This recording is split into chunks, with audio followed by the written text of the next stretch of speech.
You went several years without having people pounding on the top of your head, George. Well, there's a look at the 251-pound Lennox Lewis as we get ready to watch him take on the weighty matter of trying to avenge his only loss, that one by knockout, to Oliver McCall.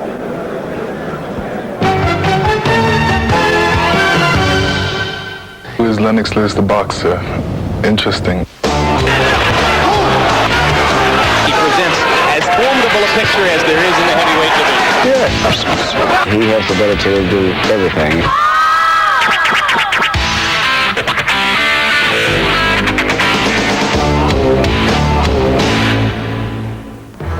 He's among the great curiosities of boxing, a fighter with a hulking physique and fists full of thunder, who's flirted with opportunities, but never punched his way to the top of the heavyweight division.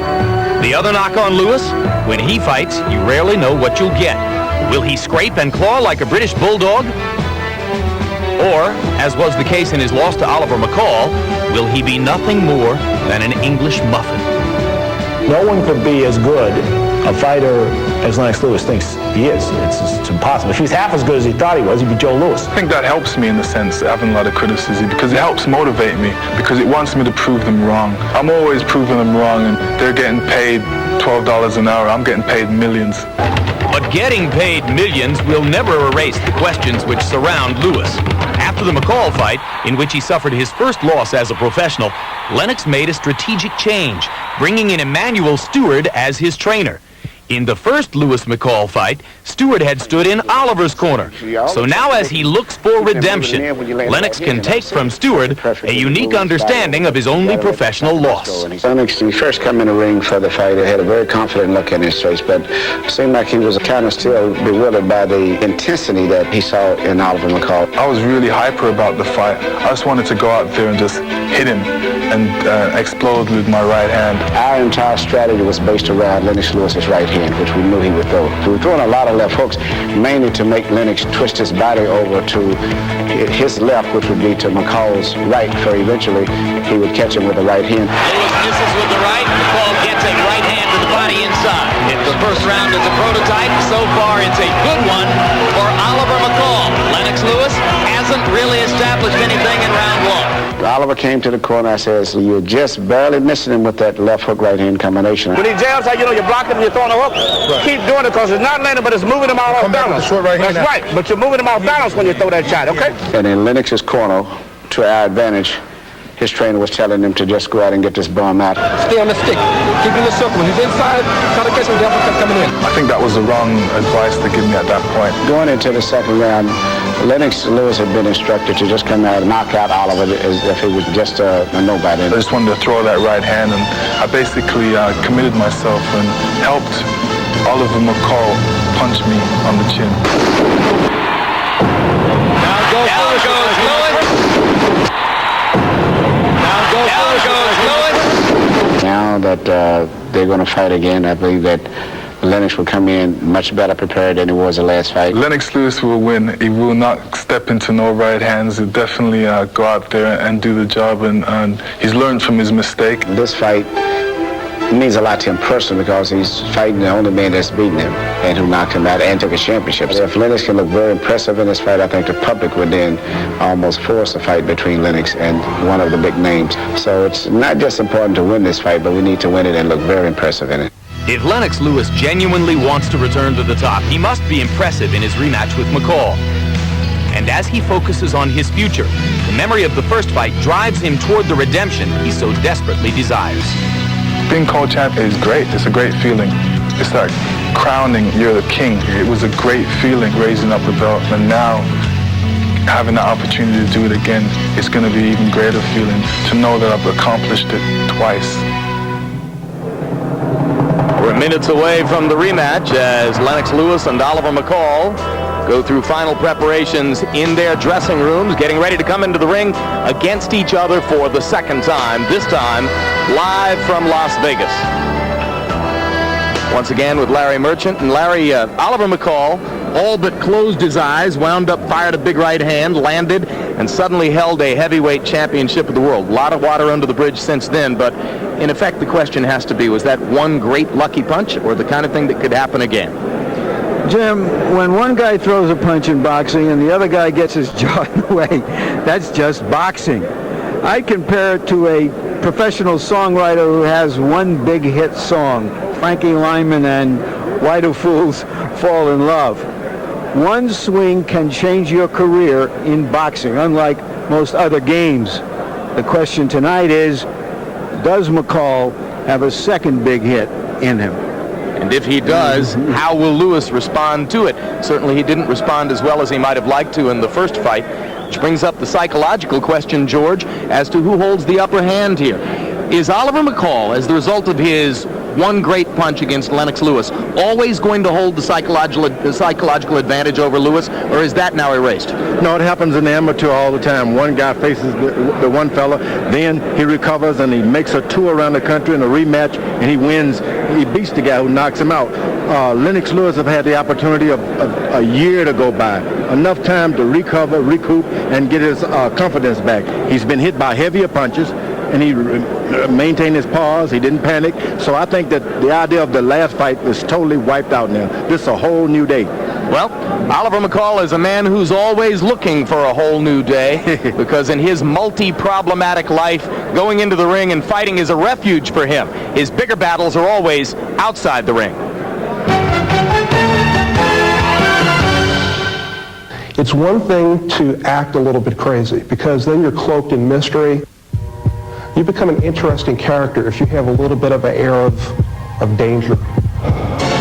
But it's an entirely different thing to be crazy. He's a little crazy. It's been almost 2.5 years since Oliver McCall stunned Lennox Lewis and became a heavyweight titleist. Today, McCall struggles with the same problems he's faced most of his life: drug and alcohol abuse and run-ins with the law.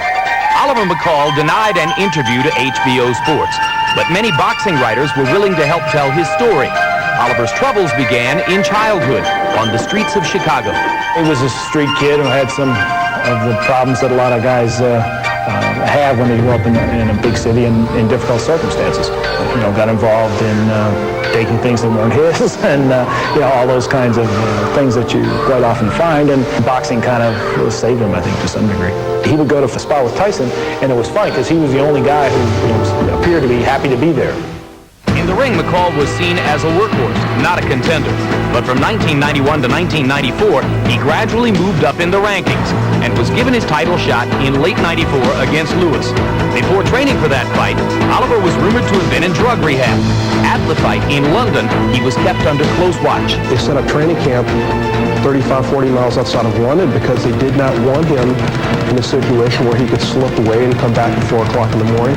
They drove him crazy. You have to really clamp down on this guy because he's a little bit of a loose cannon. Still, McCall won. Manuel Stewart, chosen to train him for Lewis, denied any stories of drug abuse while they were together. Before I'd gotten involved with Oliver, I'd heard a lot of things about his past, but I never experienced him, and he developed a respect for me as a father-like, and I think that's why I was so effective with him. I found Oliver to be a very extremely intelligent person. He's a gifted all-around athlete also. But after that victory, Stewart left McCall for Lewis, citing differences not with McCall, but with his camp. Oliver then lost his title to Frank Bruno in September 1995 and was arrested 3 times last year. In April, possession of marijuana in North Carolina. In July, the police found crack and marijuana while Oliver drove down a bike path in Chicago. In December, at a hotel in Nashville, Oliver threw a Christmas tree and spat at police. He's trying to, be a cat with 9 lives, so to speak, and he's testing him. He's losing, and he's taking a lot of chances. He thinks that he can get away with certain things, and he thinks nobody's kind of looking.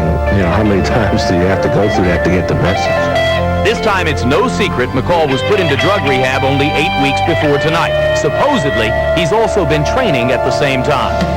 I'm just not really sure how you can do that. You know, there's some people that everything is a distraction to. There's some people that nothing, for whom nothing is a distraction because either they have very intense concentration or else they don't give a damn. And I think Oliver probably falls in the second category. The reality is that Oliver McCall has much more at stake than just his boxing career. He's a husband and the father of 7 children. He has children that he loves, and they love him, and it's time to take care of that situation and stop worrying about boxing and money and all these other things that apparently overwhelm him. Because if he keeps going this way, they're only going to be able to visit him evenings from 7 to 9. And that's a choice he will have made for himself. I wonder if winning the fight could be the worst thing that could happen to Oliver McCall. Maybe he needs to lose and realize it's over and get on with his life. If your life's not in control and you become heavyweight champ of the world again, you move that much closer to falling off the edge. It may be that one day Oliver McCall can continue fighting and clean up his life, but it hasn't happened yet. Tonight he battles Lennox Lewis. Tomorrow he continues a fight which is probably still bigger than he will acknowledge. And we bring it back live in the arena for the tale of the tape between Lennox Lewis and Oliver McCall, both 31 years old. Lewis with the 2.5-inch height advantage, highest weight of Lewis's career, also the highest weight of McCall's career, and Lewis's reach, a 2-inch advantage there. Larry? Lewis wants to blame his weight on the fact that he has grown an inch. I think that if you believe that, I could probably sell you some oceanside real estate here in Las Vegas. Sell us the punch stat numbers instead. This is a 2-fight average of their most recent fights. You can see how active they are. McCall, who has never been knocked down, is not a very active fighter normally. Now we will go to the jabs, and we will see that Lewis has a distinct advantage there, which tells us why Lewis should have won the first fight and didn't. Will the numbers be in his side tonight? Lewis also a heavy betting favorite here in Las Vegas to win this fight. Harold Letterman with the rules of the bout. The Lennox Lewis-Oliver McCall fight is scheduled for 12 rounds. There is no standing 8 count, no 3 knockdown rule. Only the referee can stop the fight, and you can be saved by the bell in the 12th and final round only. Jim. And Lennox Claudius Lewis makes his way toward the ring.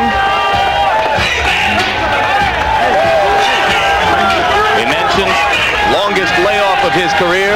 Only one fight, Larry, in the past 15 months of Lewis's life. And my guess is that has contributed more to his present weight than anything else. I know George believes that if you can make a change, as he did after coming back to the ring 10 years later, that he can use it to his advantage.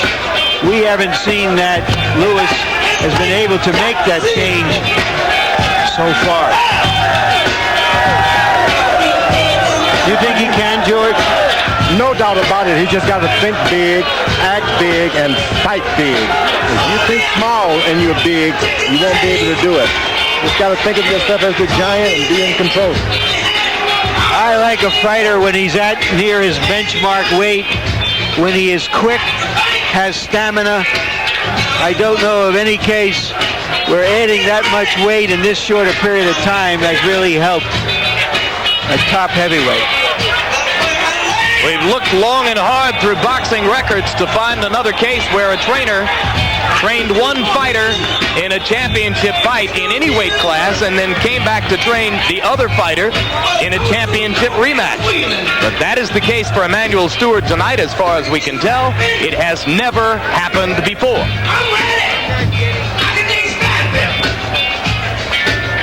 And the record for Lennox Lewis, 29 wins, 1 loss. That was to McCall. A lot of people thought that Lewis should have lost his last outing in May of 1996 against Ray Mercer in New York. He eked out a very close decision in that 10-rounder, took a lot of punishment en route to winning the fight.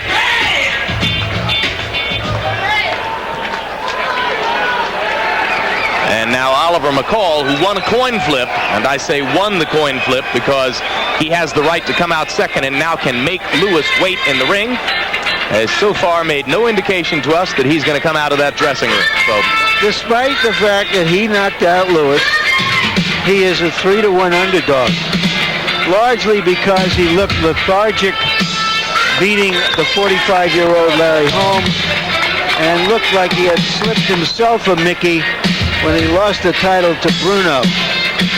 But he may be one of those fighters who fights better as a challenger when there's something to win than as a champion when there's something to defend.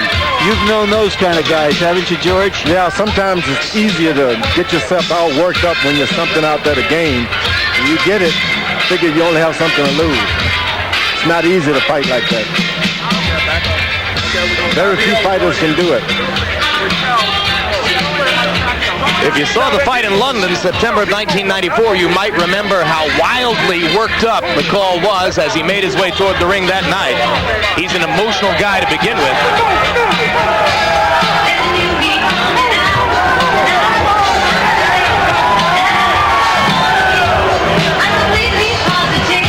Well, it sure looks like he wants to fight. Well, he decided not to make Lewis wait after all as he runs into the ring with his various entourage members trailing behind.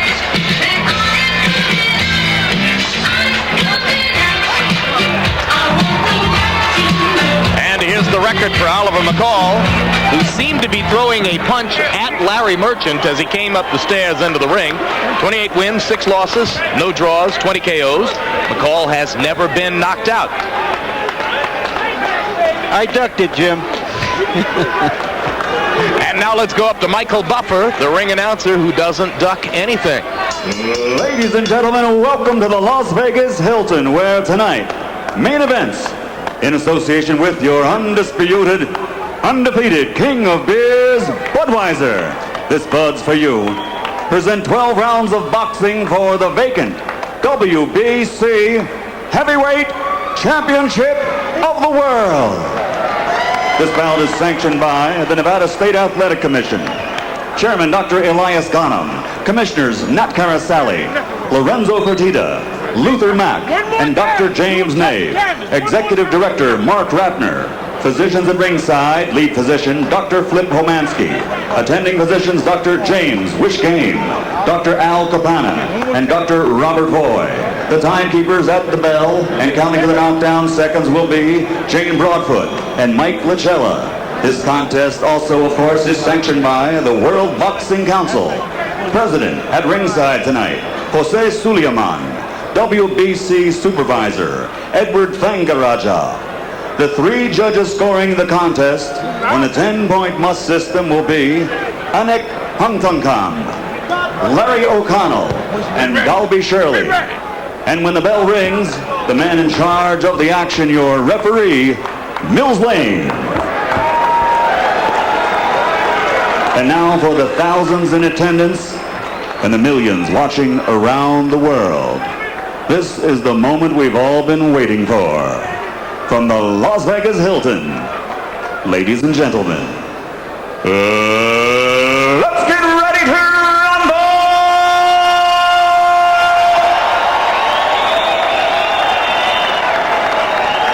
In the blue corner, wearing black, weighing 237 pounds, he brings a professional record of 28 victories, 20 by knockout, against 6 losses.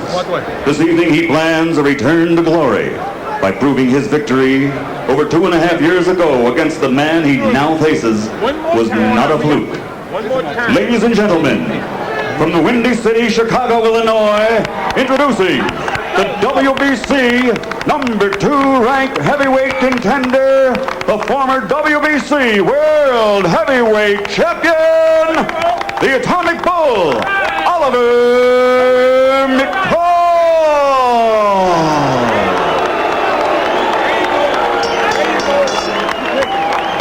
And across the ring in the red corner, wearing white trimmed with a Union Jack, weighing 251 pounds. He's a 1988 Olympic gold medal winner, who now, as a professional, has a record of 29 victories, 24 by knockout, with only 1 defeat. And tonight, he has the chance to regain this title by avenging that lone loss on his record. From East London, England, presenting the #1 ranked WBC heavyweight contender, former WBC heavyweight champion of the world, Lennox Lewis.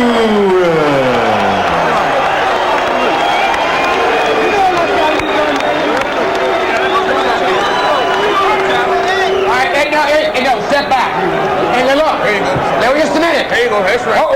Greg. Manny, if he goes right there, I'm not going to call it low, all right? No problem. We've already gone through the instruction. This is for the title. Expect a tough, clean fight. Protect yourself at all times. Any questions from Mr. Lewis's corner? No problem. No question. Mr. McCall's corner. Let's get it on! Jim, you might call this the civil trial after the criminal trial. Let's see if the verdict is any different in a new venue with a new set of jurors. And speaking of the venue, a 3-year absence from the major boxing scene for the Las Vegas Hilton, but you may remember some of the times you've been here in the past. For Leon Spinks' upset of Muhammad Ali in 1978, Michael Spinks' upset of Larry Holmes in 1986, the night that Mike Tyson knocked out Trevor Berbick to become the youngest heavyweight champion ever, that was here. Julio Cesar Chavez's dramatic 12th round KO of Meldrick Taylor behind on the scorecards, that was here as well. Round 1 begins. Emmanuel Stewart said that he expected Lewis to be tentative for the first few rounds of this fight until he shakes off the memories of his loss to McCall in 1994. The memories of that one punch. Stewart goes on to point out that Lennox is by nature a cautious counterpuncher at the beginning of his fights anyway.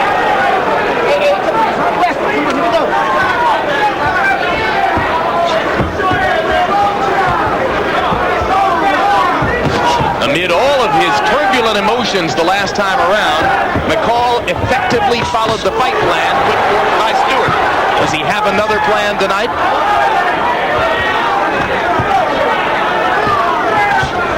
In the early going of the first fight, there was such a look of intensity on McCall's face. It looked like he was in labor. He's been much calmer coming into this round. Come on, let's go, come on. Mills Lane asking McCall not to jump on top of Lewis and try to maul him as he's done a couple of times early on. What about Lennox Lewis's jab, George Foreman? Let's face it, Lennox Lewis can win this fight with just his left hand. If he settles down and just uses his left hand, he won't have any problems at all. Just keep his right hand at home until it creates itself. From long reach, he can do it. Lewis has a long-standing tendency to paw with the jab or to hold it out there and leave it there. Is it getting any better? Well, he's got that reach, and when you have a reach like that and the power like that, you can do anything you want, so long as you're not breaking the rule. That time he hooked after faking the jab. The hook off the jab. And I got to say that now that we see Lewis in the ring with trunks on, 251 doesn't look bad on him. Well, he's got a great body. There's no doubt about that. He can conceal it. Trunks are a little high. When you have that much reach, Lewis can have Oliver McCall slinging and going wild all night and not be able to reach his head if he just stands back, uses his reach. Good body punch by McCall. And when you're 250 pounds, you don't want to be hitting the body much.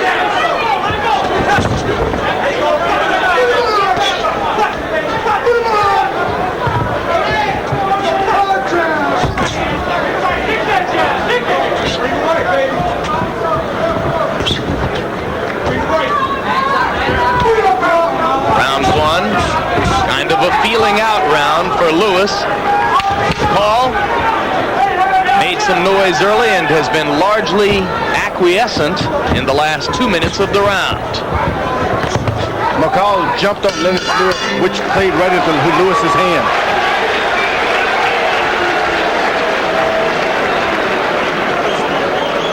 Here you saw the very eager McCall leaping into the ring before the fight. He didn't seem that eager during the first round. Use the jab, you'll hit the guy with something. Don't run in, Oliver, because this guy's trying to set you up. He's jabbing, he's out jabbing you. Right, okay. But you got to out jab him. Okay. Let's take your time and you'll hit him. Don't be anxious trying to hit him with nothing big. Just use the jab, you'll see the big shot. You understand? Now, but stay on top of the guy. Keep him going back. Don't you go back, because this guy can't fight too well going back. He can't throw punches. But if you let him come forward, Seconds out. if you let him come forward, he's going to be able to hit you. Come on, Manny. George Benton asking Oliver McCall for more aggression, saying Lewis can't fight if he's going backward. McCall was unable to make Lewis go backward in an effective way in the first round, and Lewis comes out and establishes that pumping jab at the beginning of round 2. 49 of Lewis's 57 thrown punches in the first round were jabs. He didn't land but 10 of them, but he set the tempo early. Yeah, you know, Lewis has got to be patient, of course. He's going to be a little reluctant because of the earlier fight in that right hand. Let this guy rush him. His corner told him to charge Lewis, but you never want to follow and charge a puncher around. That's when you get yourself hurt. Come on, quick grab it. Come on, Oliver. Quick grab it. Quick grab it. You want to make a puncher chase you. Grab it, come on. Because he's not effective going forward. And as McCall threw 2 wild overhand rights, you saw how wary of that punch Lewis is. Now there's a good stiff jab by McCall inside, his best punch of the fight so far. And Lewis demonstrates exactly what Benton talked about. Doesn't throw punches when he backs up and opens himself up by dropping his hands. Instead of coming in and clutching or punching, he backs up and leaves himself open. Hard right hand by Lewis. And he just misses an uppercut that might have done even more damage. So Lennox Lewis begins to throw the right and takes advantage of the charging McCall with that uppercut. Yes, on this occasion, rather than backing up, he threw the uppercut when McCall was charging him. And McCall ducks his head and looks away as Lewis misses over his right hand. Come on, let him go.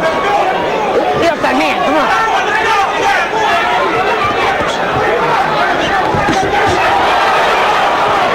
Lewis suddenly finding something with the uppercut here in the second round. That's going to slow down McCall's charges, although here McCall gets to him with a left and a right.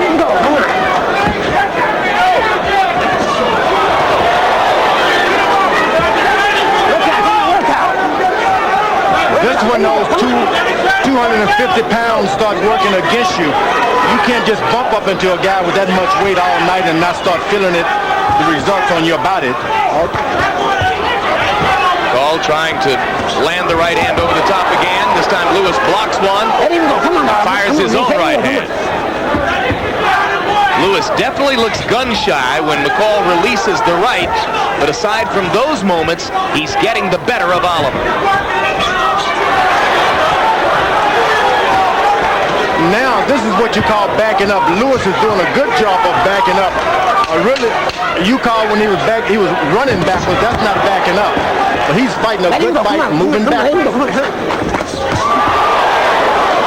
Another uppercut lands in there for Lewis as round 2 comes to a close. A round largely dominated by Lennox Lewis's uppercuts. Very good. Okay, you got to keep your right hand up. Your right hand is getting a little sloppy, okay? Keep your right hand up and start getting to him a little bit first, okay? You got past the second round. You got to start breaking at him a little bit more. You let him initiate a little too much. Jab, break it in, but you got to start with a little faster. Your hands are coming from too long, okay? And the boy is nothing but if you want to look at his film, you're going to see how bad he looks. Anytime you run it, you run with his eyes there, but don't go to the rope. Try to go in a circle and keep your hands up. George, is he throwing this uppercut correctly or from inside, or is he too far outside? Well, this is a big man. He's way up there. He'll never be able to throw a perfect uppercut because he's coming from his arms have got to go down to the level of his opponent. So, and there you saw a good right hand later in the round. It's going to turn out a bolo no matter what. By punch-stat numbers in the first 2 rounds, Lennox Lewis has virtually doubled Oliver McCall's punch output. McCall releasing 57 punches, Lewis throwing 111. 91 of those punches counted by our punch-stat numbers figures were jabs.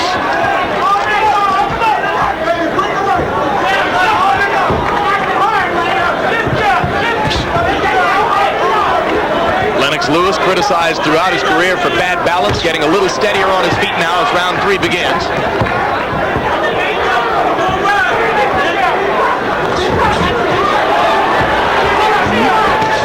Lewis is doing some good boxing, although Oliver McCall is not putting his punches together. He's trying more to psych this man out rather than whippings. Are you suggesting, George, that he's trap shooting, looking to lay a trap and just land that big right again? More than anything else, trying to wait around and fights go quick, you know.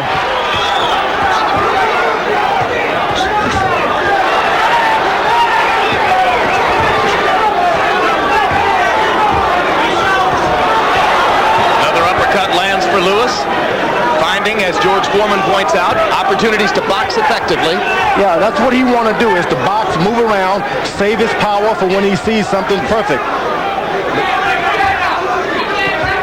Oliver McCall has got to mix it up and make this boy get wild with him. If he can make Lewis get wild, then he can get that right hand in again. But as long as Lewis is able to stand flat-footed, flick the jab, and keep McCall at a distance like this, there isn't much Oliver can do. That's true. 3 minutes goes by real quick.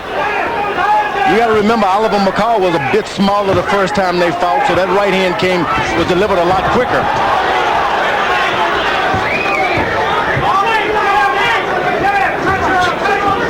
Interesting to see what kind of stamina McCall has tonight if this goes into the later rounds. Remember, he was in rehab for one of his multiple substance abuse problems at the beginning of his training camp. Lewis now landing hard right hands from over the top behind the jab. Now Lewis, if he wants, he can just do that all night. Why change anything? McCall is doing the acting job because he can't do anything else. McCall starting to look around and mug for the crowd as though he's either bored or frustrated.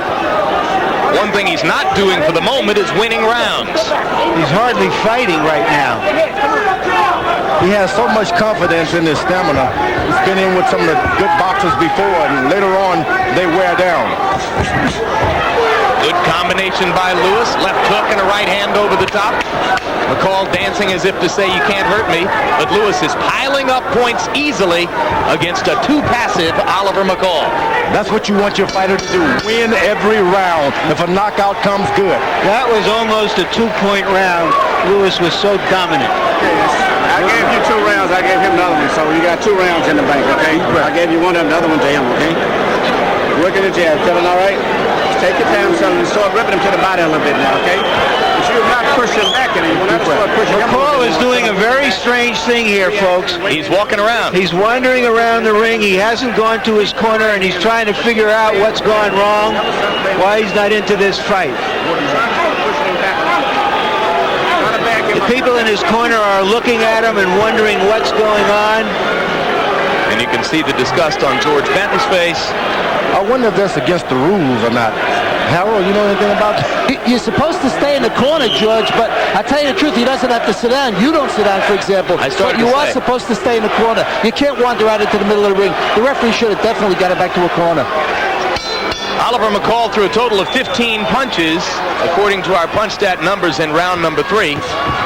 And here he takes a hard right hand to begin the 4th. So whether McCall is disgusted with himself, his corner, the referee, Lennox Lewis, the whole occupation of boxing, who knows? Lewis seems unsure what to do as McCall occasionally looks away from him and invites him to attack. This is a bizarre scene. Bizarre scene. What should Lewis do, George? Well, you got to stay within the rules. Don't break any rules by hitting your guy behind the back or something like that. Then you can get yourself in trouble. It looks like he's quitting, and I'm surprised that Mills Lane, in his 19th heavyweight championship fight, hasn't gone over and said something to him about, you got to fight. Oliver, you got to fight.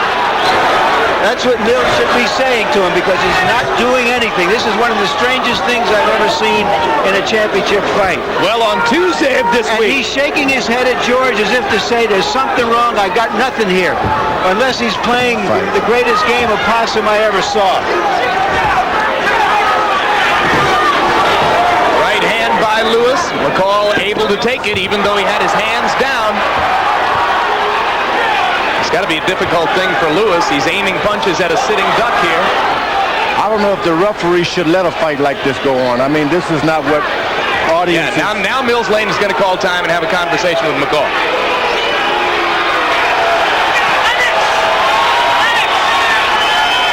McCall has thrown 1 punch in the round. This is a bizarre display. I personally have never seen anything like it. He's not even looking at Lewis as he walks away. As far as you know. All right, let's go to Larry Merchant, who's with George Benton in McCall's corner.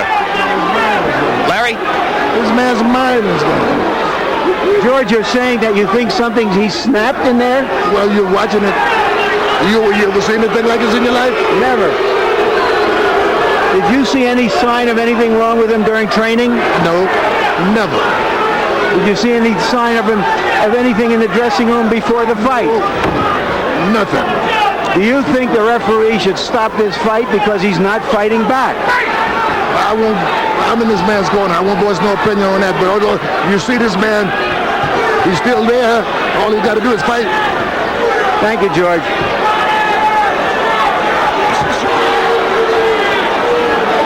Well, Oliver McCall's been talking religion this week, saying that he has found God in his life. That's his new mechanism for attempting to deal with all the problems that have haunted him in the past. Tuesday, he told a group of boxing writers, I'm going to retire after this fight. It's not godly to train for a long period of time to go out and try to hurt another man.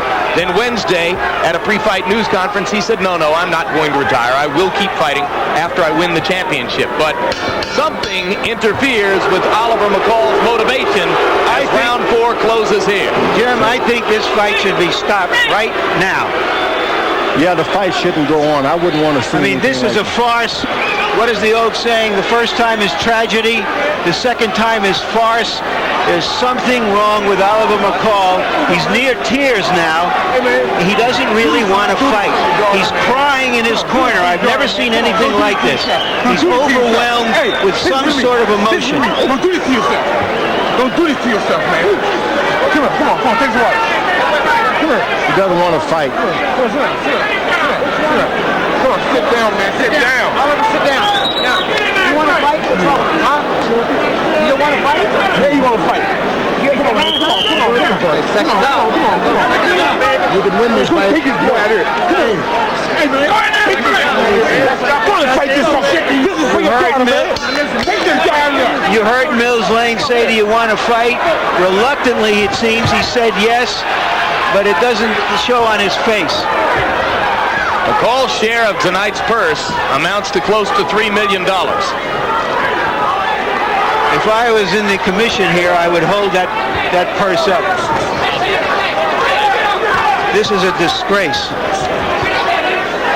It's almost like you're watching a man come apart at the seams. Right in a life filled with crises, Oliver McCall is having one right now before the eyes of the world, and it's placed Lennox Lewis in an awfully difficult and awkward position. Lewis doing what he has to do. This isn't right. You wonder how much longer Mills Lane will allow this to go on, and that's going to be it. Well, I've seen some strange things in boxing. That is surely one of the strangest. With a whimper, not a bang, Lennox Lewis has just become the WBC World Heavyweight Champion for the second time in his career. Mark Ratner, Executive Director of the Nevada State Athletic Commission, joins us now at ringside. Mark, your take on what you just saw. We are going to hold up his purse. We are not going to let him cash his letter of credit. We're very upset with what happened. We'll have a full investigation. He will not get paid tonight. It did not appear as though he wanted to fight. That is correct. We're very upset. Thank you very much, Mark. So now Larry Merchant goes into the ring, and George, that was painful. Yeah, but this guy's had a painful life for the last few moments. He's been under counseling for drugs, and believe me, there's a lot of young people in that fix, in the same fix he's in. Someone's going to have to help him. The last thing he needs in his life is the pressure of boxing right now. Yeah, there's a lot of pressure, and the crowd is cheering, and I wanted to just get up there and embrace him and let him know it's going to be okay. It's going to be okay, because where do you go from here? Let's hope he can continue to pursue the path of religion in which he now believes, and that can be the reconstructive mechanism in his life. Yeah, believe me, there are a group of people in this country who's in the same shape he is, and they really need us. And this guy is in bad shape, and he needs us. And I don't know, I'm sorry to see the boxing crowd see something like that, because maybe they're unfamiliar with it, but we see this every day in the lives of young people who got mixed up, got on the wrong side of the track, and they can't get back on. George, you're a devout Christian. Your belief in God is the central motivating factor day to day in your life. Has it ever made you feel like you did not want to box? No, this is a job. It's a profession. Remember, there are people out there who are in his condition, who are airline pilots, stewardesses, stewards, you name them. We do everything, and so they've probably felt like that. I don't want to go to work today. Let's go to Michael Buff for the ring announcers for the official particulars. Ladies and gentlemen, here at the Las Vegas Hilton, referee Mills Lane has to call a halt to this bout.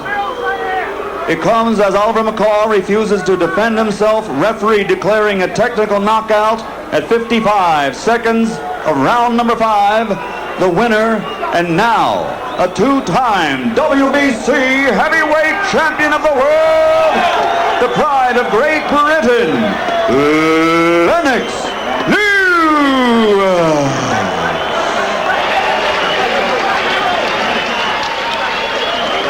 A stunned crowd at ringside here at the Las Vegas Hilton. You heard the boos. You saw some people throwing cups of ice and beverages on McCall and his entourage as they left the ring. Greg Page removing the gloves from McCall's hands, and McCall discussing with bystanders over there whatever it was that motivated him to stop fighting in the middle of his proposed championship battle with Lennox Lewis. Larry Merchant stands by with the two-time WBC heavyweight titleist.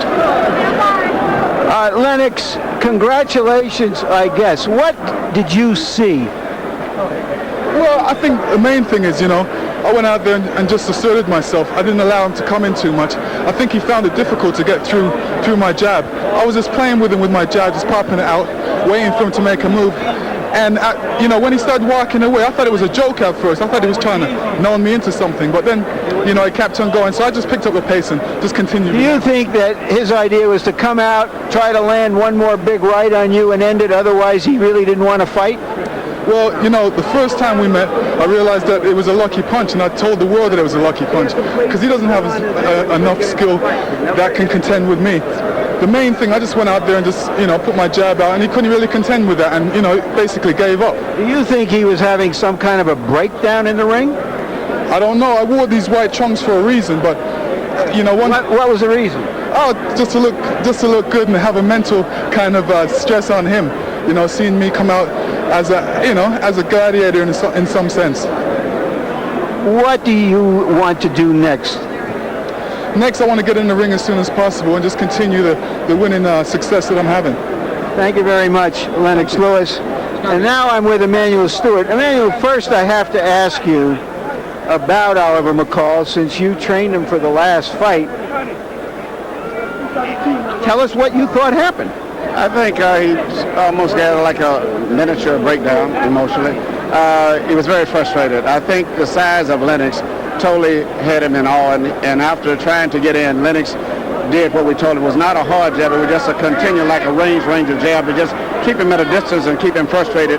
We figured about 7-8 rounds we would knock him out, but he just got totally frustrated because he could not effectively get in, and I think it just got to a point, being that he's such a high-strung, emotional guy, that he just said forget it. Did he in some sense revert to being a sparring partner after that?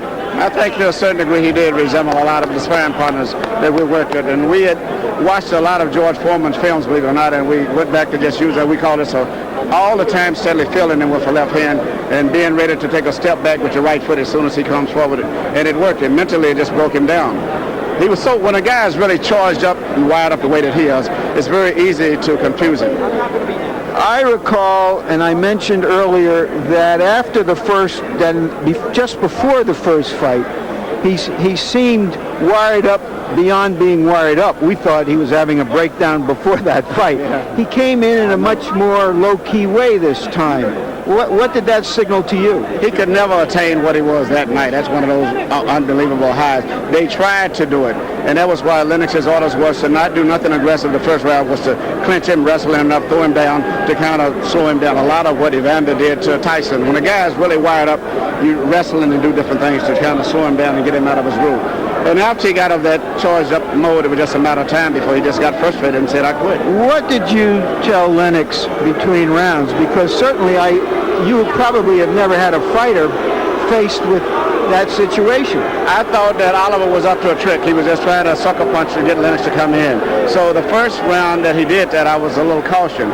But after the last time I saw it, I said, just go ahead and charge him and put a combination of punches together, and he's going to quit. This question, I've heard stories of Emmanuel, that after this fight, you may go to train Mike Tyson. Would you comment on that? I'm with Lennox Lewis. Everybody's saying this but me. So you haven't negotiated, and you are Lennox Lewis's trainer. I've still got work to do with Lennox. We got a fight, I guess, in May against Akinwanda or whatever, and then hopefully after that the fight, Holyfield, probably whoever, Tyson. Thank you very much. Back to you, Jim and George. All right, let's briefly take a look now at the moment at which Mills Lane elected to stop the 19th heavyweight championship fight of his refereeing life. It was an all-too anticlimactic moment for... I'm trying to see a monitor here. An all-too anticlimactic moment for the crowd, which paid big money for tickets to the fight, and a dangerous moment as well. Lennox Lewis was doing what he had to do, trying to land big right hands against an Oliver McCall who was barely defending himself, and Mills Lane at that point had seen enough, and now we bring you live to ringside with the referee himself, Mr. Let's Get It On, Mills Lane. Mills, you've had a lot of tough assignments in boxing. That had to be one of the toughest. It was amazing. I think something happened. I think he suffered some type of an emotional breakdown. It looked like he was crying, his lip was quivering, and then I thought at first he was playing possum, and then he just wouldn't defend himself, and I mean, there was just no use for it to go on. Was it painful for you and a little scary to watch Lewis throwing those big right hands against a guy who was barely defending himself? Especially when he had his hand down with no chance to defend himself and didn't even want to. It looked like he almost wanted to get knocked out. When you went to McCall between rounds 4 and 5 and asked him if he wanted to continue fighting, did he seem to be indicating to you that he thought he did? Yeah, he said, I gotta fight. I want to fight. I gotta fight. But then he came out and did exactly the opposite. Now, you could have disqualified him, it seems to me, for walking around the ring between rounds and not going into his corner. Well, I don't know. You can stand up. You're supposed to be in your corner when the bell rings, but you can stand up. So I don't think that's a ground for disqualification. Did you ever consider asking his corner, what the heck is going on with this guy and what should I do? I didn't ask him what I should do. I don't want the corner telling me, but I did go to the corner and say, what's wrong with your kid? Something's wrong here. Well, Mills, I think you come out of it unscathed because nobody got hurt, and let's just hope that the next heavyweight championship fight you do has a little more action than this one. Thanks, Jim, very much. All right, Mills Lane, one of the greats of his trade. Now let's turn our attention back to George Foreman. And George, it seemed to me that Oliver was trying to send a message to you even during his unusual performance here. He was looking at you from time to time with a look that seemed to say, I'm not sure whether I want to be here. What did you make of it? I signaled to him to keep boxing. This is your sport. This is a livelihood. We've got kids to feed. Don't ever put this sport to shame. But he looked at me as if to say, I'm not going to do that. I'm not going to do it. And so I figured he had some sort of breakdown today, and he's going to really need to be embraced by his family now. It's going to be hard to live with something like that. A lot of us felt that Lennox Lewis would benefit enormously from a stirring win here tonight. You know, if he could perform well, attack Oliver McCall, knock out the guy who had knocked him out. Does he gain anything from this? No doubt about it. He was able to keep him at bay with that left jab and make it look easy. Whenever Oliver McCall tried to throw a right hand, he just waved it off. It frustrated him. That was part of the reason that he just literally quit. What do you make of the heavyweight division these days, George? Of course, you're back as an active fighter now after having taken a little bit of time away from the ring. You've got Lewis, who holds a championship belt. Holyfield has a couple of them. Akinwanda is seen by his promoter, Don King, as a factor in all this. What do you make of the heavyweight division right now? Well, because of television, a lot of people didn't know previously in the past that boxing has always been like this. It's nothing new. It's the home of the good, bad, and the ugly. But look, the fighters are getting into the ring. They're making a living. They don't have to fight a lot of fights to get a big purse now. They don't have to end up walking on their heels and things of that nature. So, as a rule, boxing is in a good state. Some of the boxers, they're not in such a good state, though. Well, one of them tonight, obviously, was Oliver McCall, and we told you about the personal problems that have dogged him throughout his life. Obviously, as I told you before the fight, those are bigger issues in his life than whether he wins a boxing match. Larry Merchant's been trying to get into McCall's dressing room to find out what's going on there. Let's see what he's got. Larry? Jim, I've been trying to get in without much success. Commissioned doctors have been talking to McCall. We don't know the results of those talks. We've tried to get people in the camp of Oliver McCall to talk to us, but nobody is talking right now. We have heard from George Benton before. It's as strange to him as anyone else. Here, at one moment, and Mark Ratner will be with us, of the commission. Mark, what can you tell us that you didn't know 10 minutes ago? Nothing right now. I'm absolutely shocked. I've never seen anything like this in my 15 years in boxing, and we're very upset as a commission, and we are going to have a full investigation and withhold any money that he would have coming tonight. What legally can you withhold money? On what basis? My attorney generals are right now with us for failure to honestly compete. He did not compete in an honest manner in my opinion, and we are going to do that. And that's in the rule book? Yes, it is. And so can you withhold the entire purse of $3 million to everybody in his camp? What we're going to do is have a hearing. We'll hold the money until we find out exactly what happened tonight. But he'll have his day in court.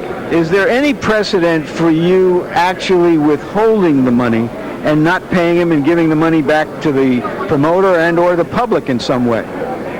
No, there's precedent. We've had fined people before. I don't believe we've ever fined anybody the complete purse like this, but we have to have a hearing. So it's possible that there'll be a major fine on Oliver McCall. Yes, there will be. There will be. I mean, he'll have his day in court, but there could be a major fine. Yes. And as far as the purse is concerned, is this a legal matter that's very difficult for you to adjudicate? Well, I have my two attorney general deputies here right now, and we are discussing it as we speak. Thanks very much, Jim. And a final look at Oliver McCall. One thing which cannot be denied. This is a man in severe personal turmoil and stress. In no way was this an act. Oliver McCall would have had to have been an Academy Award caliber actor to have fooled anybody with the kind of stress and turmoil that he was undergoing tonight. Obviously, George, that was entirely real, and at this point, regardless of which side of the fence you're on, I think you got to feel sympathy for a guy like that. A lot of sympathy, because not only he's just probably tonight the standard bearer for the condition of a lot of people. Really, we're going to have to stop and think about what we're going to do for these people. They're out there, they don't know what to do with their lives, they want to go to work in the morning, but they just don't know what to do. And McCall has problems, and we just can't walk away from it, and it's entered into the ring with us now.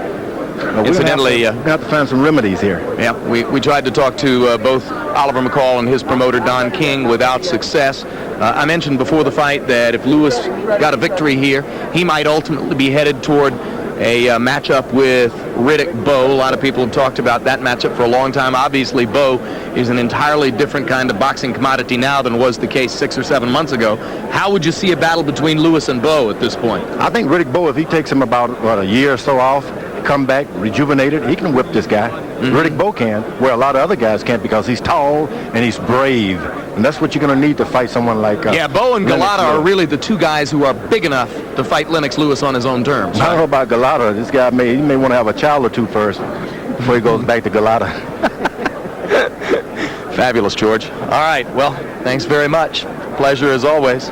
Larry, what does this do to boxing's heavyweight division? Well, I don't know. Maybe Lennox Lewis will now join the Foreign Legion. And in that way, he can meet Riddick Get himself Bowe, ready for Bowe, yeah. Right, on the shores of Tripoli. You know, tragedy and farce. And nobody really has any answers. The crowd around us is as befuddled as you no doubt are. I've often called boxing the theater of the unexpected, and I think this time we went beyond the theater of unexpected. Indeed. Well, that'll be it for the moment on boxing. We'll have a final word on what happened tonight in just a few seconds. Let's look ahead to some upcoming programming. Def Jam coming to you live from for HBO Boxing After Dark, when on the 22nd we'll present a card featuring the Junior Lightweight Championship rematch between title holder Arturo Gatti and Tracy Patterson. Then on March 8th, a Junior Bantamweight doubleheader spotlighting Johnny Tapia against Jorge Barrera and Danny Romero defending his title against Jaji Sibali. Some of the best in the business work the night shift, as you'll see on HBO's Boxing After Dark. Join us March 10 for the next installment of Real Sports with Bryant Gumbel.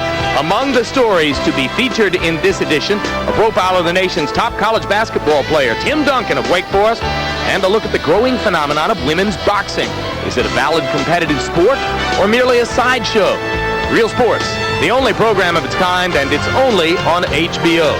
Here at the Las Vegas Hilton tonight, a dubious return to the sport of boxing for this Grand Hotel. Lennox Lewis declared the winner on a TKO at 55 seconds of the 5th round against an Oliver McCall who had some sort of breakdown during the course of the fight and chose not to defend himself as the rounds progressed.